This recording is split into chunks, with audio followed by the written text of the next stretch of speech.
স্বামী মারা গেছে 2 মাস আগে, হজে যাওয়ার সমস্ত প্রস্তুতি নিয়েছিল, আমিও যাবে বলে নিয়ত করেছি, কিন্তু এই মুহূর্তে আমার মরহুম স্বামীর জন্য করণীয় কি হজের ব্যাপারে? স্বামী আপনার মারা গেছে হজের নিয়ত করিয়া, এখন কিতাবে লেখা হয়েছে তার নিয়ত যদি সহি হয়ে থাকে তাহলে কিয়ামত পর্যন্ত যত হজ হবে এগুলি সব আল্লাহ পাক তার আমলনামায় দিয়ে দিবে। তবে তার এই হজ আর কেউ আদায় করবে। এই ফাঁকে আমি আরেকটি মাসালা পরিষ্কার করতে চাই, সেটি হলো স্বামী মারা গেছে, এখন উনি যাবেন হজে। এটা আপনি প্রশ্ন করেন নাই, কিন্তু আমি জবাব দিচ্ছি সকলের জানার জন্য।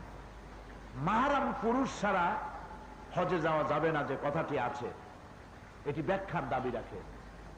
যার যে মহিলার উপরে হজ ফরজ আছে, তার স্বামী নাই, তার ছেলে নাই, আপন ভাই নাই, থাকলে তারা না বলো এই মেয়ে লোক হজে যাবে কিভাবে?